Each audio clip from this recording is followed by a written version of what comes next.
Buyuk alloma Abu Ali ibn Sino bobomiz aytganlaridek, odamlar dardiga darmon bo'lmoq ezgulik va oliyjanoblikning yuksak namunasidir. Bugungi kunda tibbiyotda xalqaro darajadagi davolash va tashxislash uslublarining qo'llanilayotgani kasalliklarning oldini olish, inson umrini uzaytirishda ijobiy natijadorlik kasb etmoqda. Turkiya davlatining yetakchi professor shifokorlari bir hafta davomida O'zbekistonda bo'lib, bu yerda tibbiyot sohasining onkologiya yo'nalishida amalga oshirilayotgan ishlar bilan tanishib, o'zbekistonlik shifokorlar bilan o'z tajribalarini o'rtoqlashishmoqda.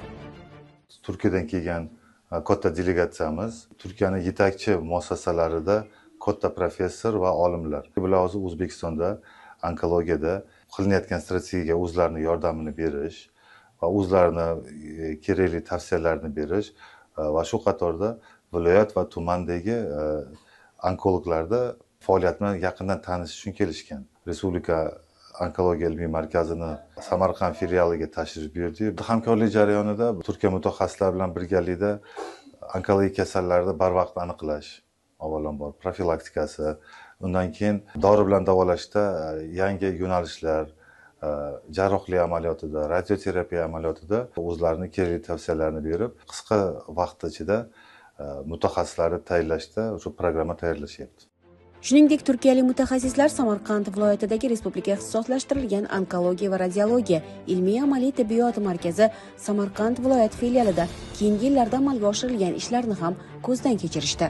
Mutaxassislar markaz zamonaviy tibbiyot asbob-uskunalari bilan jihozlanganligini va bemorlar uchun yaratilgan qulay shart-sharoitlarni alohida e'tirof etishdi. Viloyat sog'liqni saqlash boshqarmasi boshlig'i Suhrob Zaymiyev turkiyalik shifokorlar bilan uchrashib, ularni viloyat tibbiyotida amalga oshirilayotgan so'nggi yangiliklar bilan tanishtirdi. Buraya geliş amacımız buradaki onkoloji hizmetlerinin nasıl yürütüldüğü.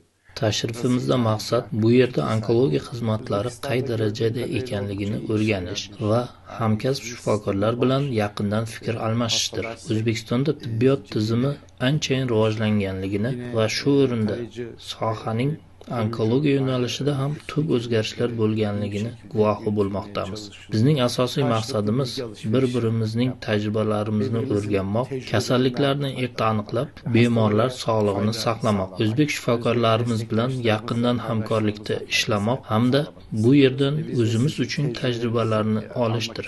Negaki O'rta Osiyoda bu yer tarixiy va buyuk allomalar o'lkasidir. Shuning uchun ham O'zbekiston xalqi buyukdir. Büyük halk bu Uzbekistan. Uchrashuv davomida markaz mutasaddilari bu yerda keyingi yillarda bajarilgan ishlar haqida atroflicha ma'lumot berdi. Muloqot so'ngida viloyat sog'liqni saqlash boshqarmasi boshlig'i turkiyalik mutaxassislarga kelgusida bunday hamkorliklar ko'lamini kengaytirish, inson salomatligini mustahkamlash yo'lida uning ahamiyatini qayd etib, mehmonlarga esdalik sovg'alarni taqdim etdi.